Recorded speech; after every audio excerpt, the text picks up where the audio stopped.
Telangana assembly సమావేశాలు ప్రారంభం కాబోతున్నాయి. సో ఈ సందర్భంగా నాకు తెలిసి అయితే కేసీఆర్ రాడు. ఎందుకంటే నిన్న ఆల్రెడీ కేసీఆర్ వస్తాడేమో అన్నటువంటి డౌట్ తో కూడా రేవంత్ రెడ్డి చాలా నీచంగా దరిద్రంగా మాట్లాడడం జరిగింది.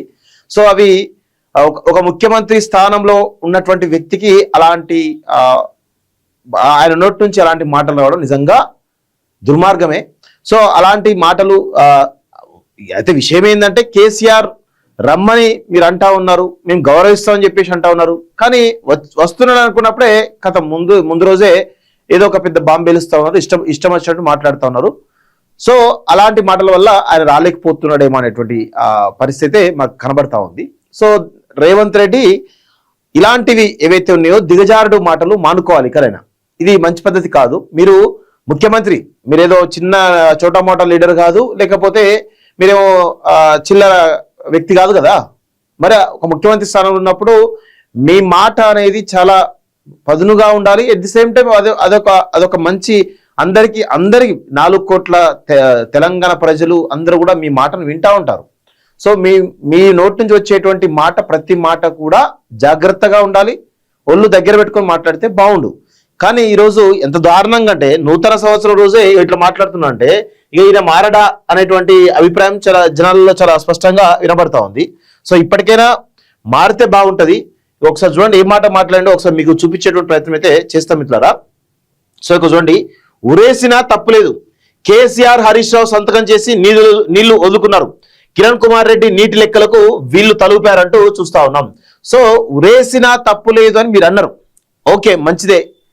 మరి మీరు చట్ట ప్రకారం 2 సంవత్సరాలు అవుతా ఉంది, ఇంతవరకు ఏ ఒక్క కేసులో కూడా మీరు కనీసం హరీష్ రావును టచ్ చేయలేదు, కేటీఆర్ను టచ్ చేయలేదు, కేసీఆర్ను టచ్ చేయలేదు, సంతోష్ రావును టచ్ చేయలేదు, కవితను టచ్ చేయలేదు. అసలు కేసీఆర్ కుటుంబానికి ఒక్కసారి టచ్ చేసిరా? మీరు ఏం మాట్లాడుతున్నారు? మీరు మీ మాటలేమో కోటలు దాడుతూ ఉన్నాయి, కనీసం చేతలు మాత్రం గడప దాడతలేవు. గట్లా ఉన్నది మీ యొక్క పరిస్థితి రేవంత్ రెడ్డి. సో ఒకసారి ఇప్పుడు కాళేశ్వరం స్కామ్ ఉందండి.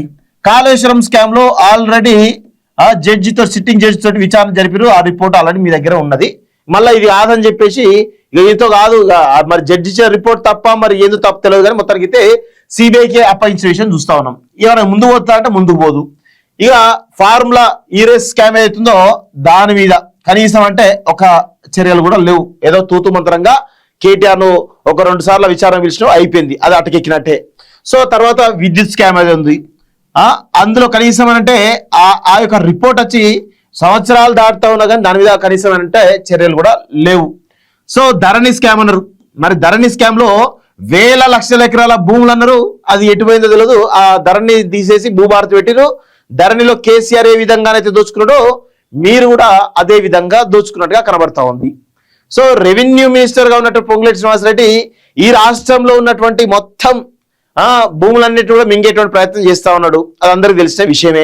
సో ఇట్లా ఏదైనా తీసుకోండి, ఎన్నో రకాల స్కాములు బయటపెట్టిండు. ఒక 10-15 రకాల స్కాములు బయటపెట్టి ఫోన్ ట్యాపింగ్ ఉన్నదండి. ఈ ఫోన్ ట్యాపింగ్ లో ఏం జరుగుతా ఉంది అంటే ఎవరికి అర్థం కాని పరిస్థితి. అసలు ట్యాపింగ్ లో విషయం ఏంటి అంటే ఇప్పుడు ఎవరైతే కొంతమంది పిలుస్తున్నారు, నందకుమార్ లాంటి వాళ్ళ వీళ్ళని పిలుస్తున్నారు కదా, వాళ్ళు బయటకు వచ్చిన తర్వాత ఏం లేదండి ఈ కేసులో అంత ఉత్తదే, అంత హైప్ ఇస్తున్నారు తప్ప ఈ కేసులో నిజంగా కేసీఆర్ను కానీ కేటీఆర్ను కానీ హరీష్ రావును కానీ వీళ్ళెవరిని కూడా అరెస్ట్ చేసేటువంటి పరిస్థితి లేదు అని చెప్పేసి చాలా స్పష్టంగా చెప్తున్నారు. సో మీరేమో ప్రెస్ ముందుకు వచ్చేసి ఈ నీళ్ల విషయంలో గిన్ని తప్పులు చేసిరు, వీళ్ళని ఉరిదిస్తే తప్పులేదని మీరు అంటా ఉంటారు. మరి మీ దగ్గర మీరు ప్రభుత్వంలో ఉన్నారు, హోంశాఖ మంత్రిగా ఉన్నారు రేవంత్ రెడ్డి. ఇప్పుడు ఇవి జస్ట్ మచ్చుకు మాత్రమే, ఇలాంటివి ఇంకా 10-15 ఉన్నాయి వాళ్ళ స్కామ్లు. వీటిలో అన్ని ఎవిడెన్స్లు ప్రభుత్వం దగ్గర ఉన్నాయి, హోంశాఖ దగ్గర ఉన్నాయి కదా. మరి ఎందుకు కనీసం వీళ్ళెవరిని కూడా కనీసం టచ్ చేసేటువంటి ప్రయత్నం కూడా చేస్తలేవు ఎందుకు రేవంత్ రెడ్డి? మాటలేమో కోటలు దాడుతూ ఉన్నాయి, కానీ చేతలు మాత్రం గడప దాడుతలేవు. మీరు ముఖ్యమంత్రి, మీ దగ్గరే హోంశాఖ ఉంది, మీ దగ్గర అన్ని కీలక శాఖలు ఉన్నాయి. మరి ఎందుకు మీరు చేయలేకపోతున్నారు అనేది మేము చాలా స్పష్టంగా అడుగుతున్నాం. ఎందుకు మాటలు చెప్పాలి? ఎందుకు పిట్టల దొర ముచ్చట చెప్పాలి? ఎందుకు మాయల పకీర్ ముచ్చట చెప్పాలి? ఇవి బంద్ చేయరు. ఫస్ట్ ఏవైతే ఎంక్వైరీలు వేసిరో వాటికి సంబంధించిన రిపోర్ట్లు ఏవైతున్నాయో వాటిలో కాళేశ్వర కమిషన్ లో పీసీ ఘోష్ కమిషన్ చాలా స్పష్టంగా చెప్పింది కదా, చట్టపరమైనటువంటి చర్యలు తీసుకోవాలని చెప్పేసి అందులో కీలకంగా ఉన్నాయి పాయింట్స్ అన్ని కూడా.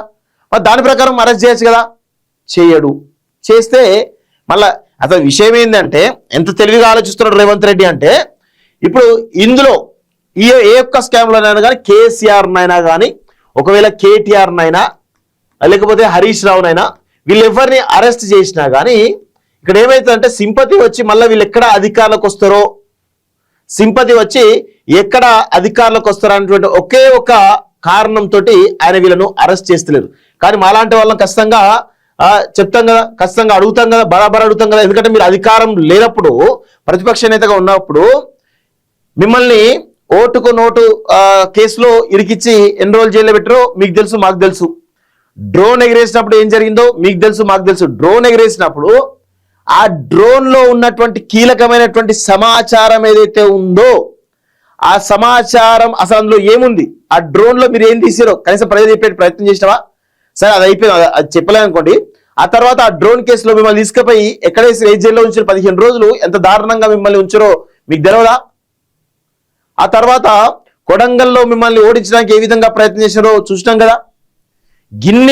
ఇన్ని ఉన్నాక కూడా మీరెందుకు వీళ్ళ కుటుంబం పైన వీళ్ళపైన ఎందుకు మీరు చూస్తున్నారంటే, ఇప్పుడు మీకు పగ అంటే మిమ్మల్ని ఎంత ఇబ్బంది పెట్టినా పర్లేదు, ఏం చేసినా పర్లేదు, కానీ మిమ్మల్ని అధికారం రావడానికి అవన్నీ కారణమైనవి. సో అందుకే మళ్ళీ వీళ్ళని ఆ విధంగా ఇబ్బంది పెడితే మళ్ళీ వాళ్ళకి సింపతి వస్తాయేమో, మళ్ళీ అధికారులకు వస్తే నన్ను ఇబ్బంది పెడతారేమో అనేటువంటి ఒకే ఒక్క భయం ఆందోళనతోటి వీళ్ళెవ్వరిని కూడా టచ్ చేయట్లేదు రేవంత్ రెడ్డి. ఇది రేవంత్ రెడ్డి యొక్క నయా స్ట్రాటజీ, కొత్త స్ట్రాటజీ. అందుకే వాళ్ళని ఎప్పుడు కూడా మాటలతోటి అంటున్నాడు తప్ప ఎక్కడ కూడా నిజంగా చిత్తశుద్ధితో ముందుకు పోతలేడు. ఇది రేవంత్ రెడ్డి నిజంగా ఏమనుకుంటున్నాడు, అరెస్ట్ చేయకపోతే మళ్ళీ వాళ్ళకి సింపతి రాదు, నీ మళ్ళీ అధికారులకు వస్తానంటే ఒక భ్రమంలో బతుకుతున్నట్టున్నాడు. కానీ ఇక్కడ ఏమైతుంది తెలుసా, దొంగకు సద్దులు కట్టేటని ఏమంటారు, దొంగనే అంటారు. దొంగను సద్దులు కట్టేటప్పుడు దొంగనే అంటారు. మీరు ఇవన్నీ స్కాములు బయట పెట్టి కనీసం వాళ్ళపైన చట్టపరమైన చర్యలు తీసుకోకపోతే ఖచ్చితంగా తెలంగాణ సమాజం అంతా కూడా అరే కేసీఆర్, కేటీఆర్, హరీష్ రావులు గింత పెద్ద స్కాములు చేసినా వీళ్ళని అరెస్ట్ చేయలేదంటే ఈరోజు దొంగలకు సద్దులు కడుతున్నాడు రేవంత్ రెడ్డి అని చెప్పేసి మీకు కూడా త్వరలో బుద్ధి చెప్పేటువంటి అవకాశం అయితే చాలా స్పష్టంగా కనబడతా ఉంది.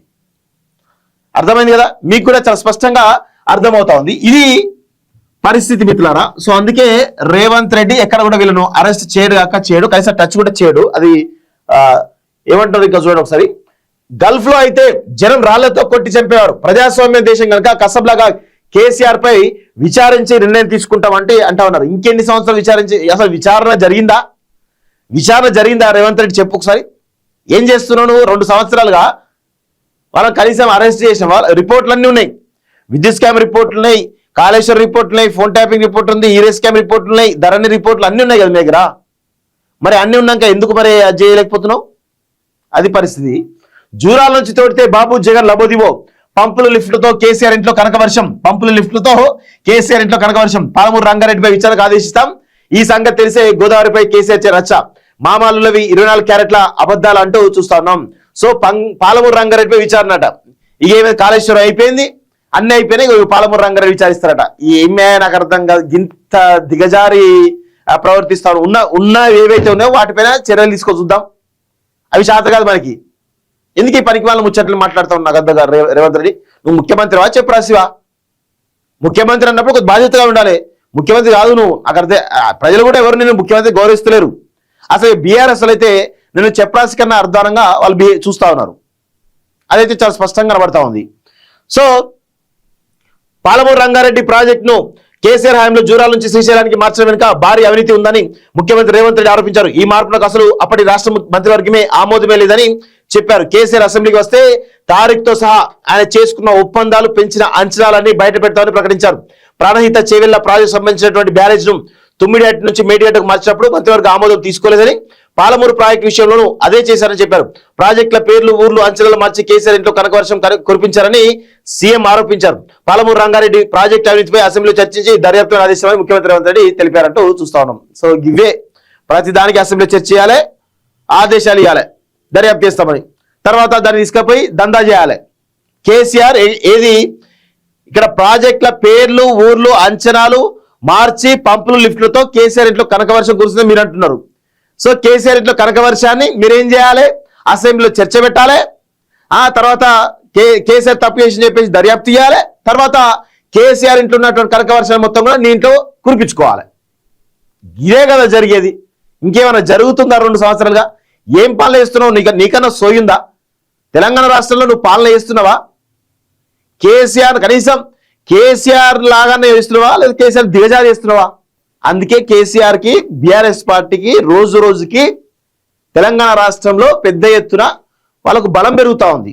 ప్రజలు బీఆర్ఎస్ వైపు, కేసీఆర్ వైపు చూస్తున్నట్టుగా చాలా స్పష్టంగా అర్థమవుతుంది.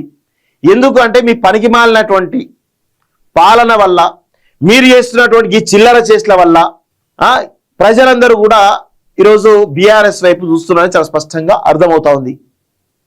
మీరు ఏ ఒక్క కనీసం గిన్ని స్కాములు మీరే బయట పెడతారు, మీరే అసెంబ్లీ చర్చ చేస్తారు, మీరే దర్యాప్తు అంటారు, సింగిల్ జడ్జి దర్యాప్తు అంటారు, లేకపోతే విజిలెన్స్కి ఇస్తా అంటారు, లేకపోతే సిబిఐకి ఇస్తా అంటారు, లేకపోతే ఇంకేదో దర్యాప్తు సంస్థకి ఇస్తా అంటారు. ఆ రిపోర్ట్ వచ్చిన తర్వాత ఏమైనా చర్యలు తీసుకుంటారా అంటే ఏముండదు. ఎందుకు అంటే మీకు కేసీఆర్ అంటే భయమా, లేకపోతే కేటీఆర్ అంటే భయమా, లేకపోతే హరీష్ రావు అంటే భయమా, లేకపోతే అధికారం ఎక్కడ కోల్పోతారేమో అనేటువంటి భయమా, లేకపోతే ఇంకేమన్నా దందాలు చేస్తున్నావా? దయచేసి రేవంత్ రెడ్డి ఇప్పటికైనా మారు. 3 సంవత్సరాల సమయం ఉన్నది. ఇంకా 3 సంవత్సరాలలో కొంచెం ప్రజలకు కొంత మంచి చేసే ప్రయత్నం చేస్తే చరిత్రలో నిలిచిపోతావు. లేదంటే 5 సంవత్సరాల తర్వాత తెలంగాణ సమాజానికి 2వ ముఖ్యమంత్రి రేవంత్ రెడ్డి అని చెప్పేసి ప్రజలు గుర్తుపెట్టుకోరు. అది పరిస్థితి మిత్రులారా. సో నూతన సంవత్సరం సందర్భంగా ఏబిఎన్ ఆంధ్రజ్యోతి సంస్థల ఎండి వేమూరి రాధాకృష్ణను గురువారం కలిసి శుభాకాంక్షలు తెలిపిన సీఎం రేవంత్ రెడ్డి. ఆయన వెంట ప్రభుత్వ సలహాదారు వేం నరేందర్ రెడ్డి కూడా ఉన్నారట. సో ఒక రాష్ట్ర ముఖ్యమంత్రి ఒక ఈ ఆంధ్రజ్యోతి పత్రిక సంబంధించినటువంటి ఈ వేమూరి రాధాకృష్ణ ఇంటికి వెళ్ళి ఒక రాష్ట్ర ముఖ్యమంత్రి వెళ్ళి శుభాకాంక్షలు తెలియజేస్తున్నంటే ఈయన వెనకాల ఎవరు? నేను నడిపించేది ఎవరు? చంద్రబాబు నాయుడే కదా. ఇక గింత ఘోరంగా ఆంధ్ర కోసం పనిచేస్తున్నంటే మీరు ఎంత ఉందో అర్థమవుతా ఉంది, స్పష్టంగా అర్థమవుతోంది. ఆయన ఎవరు? ఈయనెవరు? చంద్రబాబు నాయుడు షాడో, అందరికి తెలిసే విషయమే. ఎవరు అవునన్నా కాదన్నా అదే. సో ఇప్పుడు ఈయన దగ్గరికి ఈ ముఖ్యమంత్రి పోతున్నాడు అంటే ఎంత పవర్ఫుల్ అర్థం చేసుకోండి. అన్నీ ఇప్పుడు ప్రతి ఒక్క కాంట్రాక్ట్ కూడా ఈయన అల్లులకో వీళ్ళకో ఇస్తున్నారని చెప్పేసి తెలిసింది. అందుకే ఈ ఆంధ్రజ్యోతిలో ఎప్పుడు కూడా రేవంత్ రెడ్డికి అగ్నెస్ట్గా ఎప్పుడు వార్తలు రాలేదు. రేవంత్ రెడ్డికి పాజిటివ్గానే వార్తలు వచ్చినాయి. అది ఎందుకు వస్తున్నాయి అంటే వీళ్ళ అల్లులకో వీళ్ళకో మొత్తానికి అయితే పెద్ద ఎత్తున కాంట్రాక్టులు బాగానే పెద్ద ఎత్తున ఇస్తున్నారట. దానివల్లనే ఈ ఆంధ్రజ్యోతిలో రేవంత్ రెడ్డికి మంచి పాజిటివ్ న్యూస్ వస్తుంది రేవంత్ రెడ్డి గురించి. అంతే తప్ప వేరే ఏం లేదు ఇక్కడ. సో ఒక ముఖ్యమంత్రి వెళ్ళి కలిసినంటే ఇంత దిగజారున్నాడో అర్థం చేసుకోండి ఈ మనిషి.